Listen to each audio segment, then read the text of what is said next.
Hello everyone. आज हम लोग कुछ मेडिकल बेसिक टर्मिनोलॉजी के बारे में पढ़ेंगे जो कि आमतौर पे जनरल भाषा में यूज़ नहीं किया जाता है, लेकिन मेडिकल टर्म में जैसे कि कोई नर्सेज हो या फिर डॉक्टर हो, उन लोग ज़्यादा इस चीज़ का यूज करते हैं। ठीक है, तो मेडिकल टर्म में उस चीज़ को क्या बोला जाता है उसके बारे में हम लोग आज पढ़ेंगे। ठीक है, तो आज लगभग 27 या 28 टर्मिनोलॉजी है जिसके बारे में हम लोग आज देखेंगे उससे क्या कहा जाता है। डिसमेनोरिया हम लोगों ने बहुत बार सुना होगा कि पीरियड्स के दौरान पेन हो रहा है। महिलाएं ज़्यादा बोलती हैं, लड़कियां ज़्यादा बोलती हैं कि पीरियड्स में पेन पेन होता है। तो उसको मेडिकल टर्म में क्या बोलेंगे? मेडिकल टर्म में एक अलग वर्ड होती है, डिसमेनोरिया। ठीक है, पेन ड्यूरिंग मेंसेज, मेंसुरेशन के दौरान पेन होना, माहवारी या फिर पीरियड्स के दौरान दर्द कम होना, उसे हम लोग बोलते हैं मेडिकल टर्म में डिसमेनोरिया। ठीक है, डिस्पैरिया मतलब होता है पेन ड्यूरिंग इंटरकोर्स, जब हम शारीरिक संबंध कोई बनाता है तो उस दौरान जब पेन होती है उसको हम लोग बोलते हैं डिस्पेरूनिया। ठीक है, फिर एमेन्यूरिया। एमेन्यूरिया होती है कि ए का मतलब ही आता है, ए का मतलब क्या हो जाता है? अब्सेंस। ठीक है, मेनो का मतलब मेंसुरल साइकिल, मतलब मेंसुरल साइकिल का अब्सेंस, मतलब मेंसुरल फ्लो न होना, अब्सेंस ऑफ मेंसुरल फ्लो यानी पीरियड्स का न होना, माहवारी या पीरियड्स के दौरान खून का कम होना। ठीक है, मतलब मेंसुरल फ्लो जो होती है एक प्रॉपर एक बैलेंस होती है, मतलब एक नॉर्मल अमाउंट पे ब्लड फ्लो आउट होता है, लेकिन उसका कम हो जाना कहलाता है एमेन्यूरिया।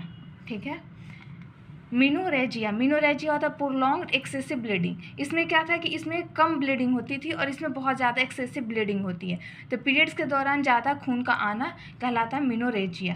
प्रोलॉन्ग मतलब बहुत लंबे समय तक और एक्सेसिव ब्लीडिंग होना। ठीक है, नेक्स्ट है हेलिटोसिस। हेलिटोसिस होती है कि जब हम कई बार देखोगे कि कई लोगों के मुंह से बहुत ही ख़राब बदबू आती है, बहुत ही बैड स्मेल आती है, तो उसको हम लोग मेडिकल टर्म में क्या बोलते हैं? हेलिटोसिस। ठीक है, bad smell order from the mouth, या तो बैड स्मेल या फिर ऑर्डर माउथ से, मुंह से बहुत गंदी बदबू आना, मुंह से गंदी स्मेल या फिर बदबू का आना, उसे हम लोग बोलते हैं halitosis. Glossitis. Glossitis inflammation of tongue. हम लोग नॉर्मल भाषा में बोल देते हैं कि जीभ का सूजन हो गया, जीभ में सूजन हो गया, जीभ फूल गया है, लेकिन उसको मेडिकल टर्म में क्या बोलते हैं? ग्लोसाइटिस। ग्लोसाइटिस का मतलब होता है inflammation of tongue. Hypothermia. Hypothermia होती है, हाइपो मतलब क्या होता है? हाइपो का मतलब ही क्या होता है? कम। ठीक है, डिक्रीज होना। थर्मिया का मतलब होता है टेम्परेचर, यानी टेम्परेचर का कम होना। Body temperature below than 37 degree celsius. Normal कितना होता है? 37 डिग्री सेल्सियस होता है हमारी बॉडी का टेम्परेचर, लेकिन जब उससे कम हो जाता है तो उसे हम लोग बोलते हैं हाइपोथर्मिया। मेडिकल टर्म में क्या बोलते हैं उस चीज़ को? हाइपोथर्मिया, शरीर का तापमान का कम होना। ठीक है, अब आता है हाइपरथर्मिया। हाइपर का मतलब क्या होता है? ज़्यादा। ठीक है, तो इसमें क्या होगा? टेम्परेचर, बॉडी का टेम्परेचर इंक्रीज कर जाएगा 37 डिग्री सेल्सियस से, जिसे हम लोग हिंदी में बोलते हैं शरीर का तापमान 37 डिग्री से ज़्यादा होना, और मेडिकल टर्म में क्या बोलते हैं उसे? हाइपरथर्मिया। ठीक है, नेक्स्ट देखिए, नेक्स्ट है ट्रेकीकार्डिया। टेकीकार्डिया। ठीक है, तो नॉर्मल हमारा हार्ट रेट कितना होता है? 72 बीट्स पर मिनट। 72 बार हमारा जो हृदय का धड़कन है वो 72 बार लगभग धड़कता है एक मिनट में, 60 सेकेंड में या फिर एक मिनट में 72 बार धड़कता है। ठीक है, तो जब ये चीज़ ज़्यादा हो जाए या फिर कम हो जाए तब हम उसे मेडिकल टर्म में क्या बोलते हैं? टेकीकार्डिया। याद रखिएगा, टी और बी, बी पहले आता है तो कम होना और टी बाद में आता है। ABCD जब हम पढ़ते हैं A B तो B पहले आता है यानी कम होना, और T बाद में आता है, ST बाद में आता है, तो टेकीकार्डिया तो ज़्यादा होना। वैसे याद करने के लिए मैं बता रही हूँ ये। तो टेकीकार्डिया क्या होता है? Abnormal increase in heart rate. हमारा जो हार्ट रेट है वो 22 टाइम्स से ज़्यादा इंक्रीज कर जाए। ठीक है, 100 से ज़्यादा जब हो जाए, नॉर्मल कितना होता है? 72 72, जब 100 से ज़्यादा हो जाए तो उसे हम लोग मेडिकल टर्म में क्या बोलते हैं? टेकीकार्डिया। हृदय गति का 100 मिनट मतलब एक मिनट में 100 बार से ज़्यादा हो जाता है तो उसे हम लोग बोलते हैं टेकीकार्डिया। ठीक है, bradycardia. Abnormal decrease of heart rate 60 से कम, जब ये 72 होना चाहिए, जब ये 60 से भी कम हो जाता है तो इसे हम लोग बोलते हैं ब्रैडिकार्डिया। ठीक है, हृदय गति का 60 बार होता है एक मिनट में, उससे भी कम हो जाए तो हम लोग इसे बोलते हैं ब्रैडिकार्डिया। ठीक है, उसी तो होता है टेकिपिनिया। अब हमारे ये हार्ट रेट था, उसी तरह रेस्पायरेशन रेट होता है, लंग्स का होता है जो रेस्पायरेशन रेट हम लोग बोलते हैं। तो नॉर्मल रेस्पायरेशन कितना होता है? वो मेल और फीमेल पे थोड़ा इंक्रीज और डिक्रीज करता है। तो नॉर्मल जो होती है वो 12 to 16 के आसपास होती है। तो जब नॉर्मल मतलब 24 भी जाती है, ठीक है। तो जब ये 24 से जब ज़्यादा हो जाता है, टेकिपीनिया क्या होती है, जब 24 से ज़्यादा हो जाता है हमारा रेस्पिरेटरी रेट, तो उसे हम लोग बोलते हैं टेकिपीनिया। इंक्रीज रेस्पिरेटरी रेट जब 24 से ज़्यादा हो जाए तो टेकिपीनिया। श्वास की गति या फिर सांस की गति का बढ़ जाना या फिर ज़्यादा हो जाना, उसे हम लोग बोलते हैं टेकिपीनिया, ठीक है। ब्रैडीपीनिया, डिक्रीज रेस्पिरेटरी रेट जब 10 से कम हो जाए, रेस्पिरेटरी रेट हम जब मेजर करेंगे और वो 10 से कम हो जाए, 10 से भी कम आए, तो उसे हम लोग बोलते हैं ब्रैडीपीनिया, ठीक है। श्वास की गति या फिर सांस की गति 1 मिनट में 10 बार होना चाहिए था, लेकिन 10 से भी कम हो जाए तो उसे हम लोग बोलते हैं ब्रैडीपीनिया, 10 से जब कम हो जाए। एपनिया, एपनिया का मतलब ए फिर आ रहा है, ए का मतलब अब्सेंस, ए का मतलब क्या होता है, अब्सेंट, ठीक है, अब्सेंट। तो नो ब्रीदिंग, जब सांस की गति नहीं आती है तब उसे हम उस कंडीशन को बोलते हैं एपनिया, ठीक है। नो ब्रीदिंग, सांस या फिर श्वास का न चलना, ठीक है। डिस्पीनिया, डिस्पीनिया हम लोग बहुत सुने होंगे, डिस्पीनिया डिस्पीनिया डिस्पीनिया का मतलब होता है डिफ़िकल्टी इन ब्रीदिंग। हम जब सांस लेते हैं और बहुत डिफ़िकल्टी होती है, कि बहुत सारे आप पेशेंट को देखे होंगे जो बहुत झुक के बैठ के बहुत तेज़ी से सांस लेते हैं, उनको बहुत जोर लगाना पड़ता है सांस लेने में, तो उनको बहुत दिक्कत होती है जब सांस लेने में, तो उसे हम लोग बोलते हैं डिस्पीनिया, ठीक है। सांस लेने में तकलीफ होना उसे हम लोग बोलते हैं डिस्पीनिया।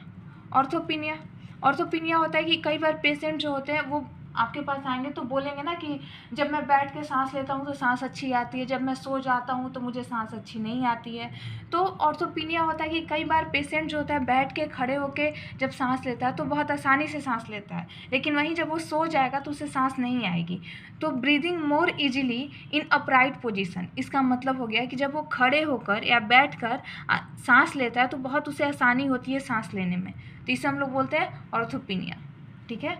हाइपोटेंशन, हाइपोटेंशन और हाइपरटेंशन दो चीज़ें होती है। हाइपरटेंशन होती है जब ब्लड प्रेशर इंक्रीज कर जाए, ठीक है, और हाइपोटेंशन होती है जब ब्लड प्रेशर डिक्रीज कर जाए, ठीक है। ब्लड प्रेशर का कम होना हाइपोटेंशन कहलाता है, ब्लड प्रेशर का ज़्यादा होना हाइपरटेंशन कहलाता है, ठीक है।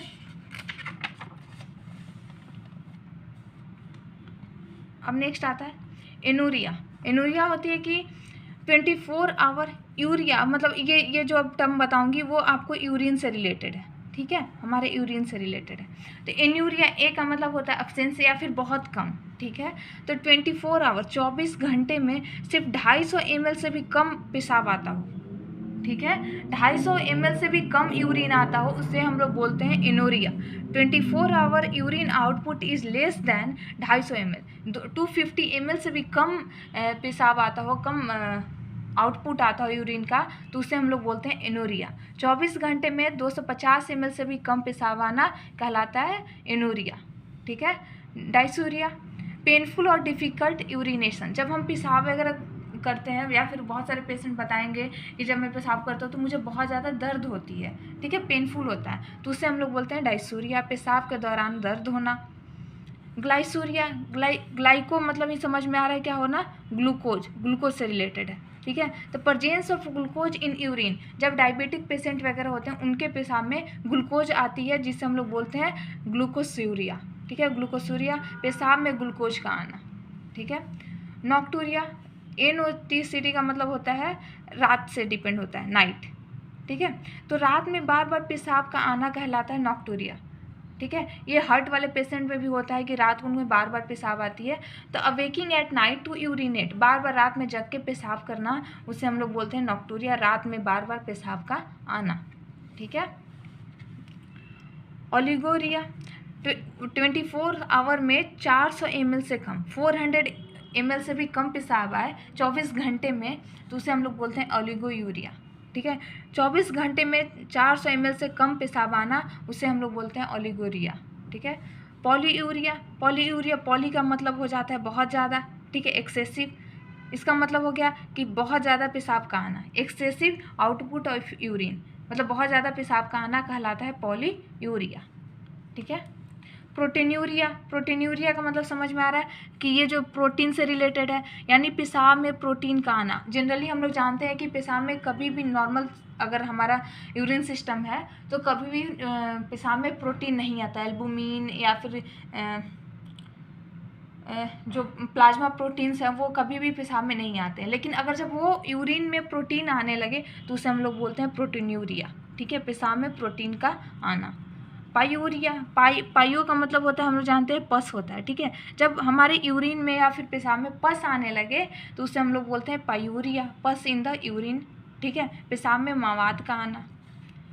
एनोरेक्सिया, एनोरेक्सिया हम लोग जानते हैं लॉस ऑफ एपेटाइट, यानी भूख का न लगना, भूख न लगना। हम लोग बोलते हैं ना भूख नहीं लग, डॉक्टर पास कोई पेशेंट आता है बोलता है भूख न लग रहा है, तो डॉक्टर उसको क्या लिखेगा? एनोरेक्सिया लिखेगा, नहीं कि वो लिखेगा लॉस ऑफ एपेटाइट या फिर भूख न लगना। वो अपने टर्म में क्या लिखेगा डॉक्टर? मेडिकल टर्म में लिखेगा एनोरेक्सिया। ठीक है, एनोसेम्निया, एनोसेम्निया का मतलब होता है एनोसेमिया कि किसी को गंध ना आना, कुछ भी चीज़। जैसे अभी कोविड में हो गया था, कोविड में बहुत सारे लोग बोलते थे कि स्मेल ही नहीं आता था, हम कुछ भी सूंघते थे, साबुन सूंघे या सरफ सूंघे तो स्मेल ही नहीं आता था उनको, तो उसे हम लोग बोलते हैं इंसोम्निया। ठीक है, एनोस्मिया, एनोस्मिया सॉरी, गंध का पता ना लगना। ठीक है, हमें कोई भी चीज़ सूंघ रहे हैं, हमें पता ही नहीं चल रहा है कि वो क्या चीज़ है। ठीक है, डिस्फेजिया, डिस्फेजिया होती है डिफ़िकल्टी इन स्वेलिंग, जब हम कोई भी चीज़ स्वेल करते हैं। ठीक है, तो कई बार पेशेंट बताते हैं कि मुझे जब मैं गटकता हूँ, अंदर निगलता हूँ चीज़ों को, तो मुझे बहुत दिक्कत होती है, दर्द होता है या तकलीफ़ होती है, जल्दी अंदर नहीं जा पाता है। तो उस टर्म को हम लोग क्या बोलेंगे? उस चीज़ को हम लोग मेडिकल टर्म में क्या बोलेंगे? डिस्फेजिया। ठीक है, निगलने में दिक्कत होना। ठीक है, अनकॉन्शियस पेशेंट वगैरह को ज़्यादातर होती है, जिसे हम लोग मेडिकल टर्म में क्या बोलते हैं? डिस्फेजिया। तो ये रहा कुछ मेडिकल टर्मिनोलॉजी। तो अगर आपको ये लेक्चर और नोट्स पसंद आई हो तो प्लीज़ प्लीज़ प्लीज़ चैनल को लाइक एंड सब्सक्राइब करें, क्योंकि आपकी लाइक और सब्सक्राइब से मुझे मोटिवेशन मिलता है आगे वीडियो बनाने के लिए। So thank you very much.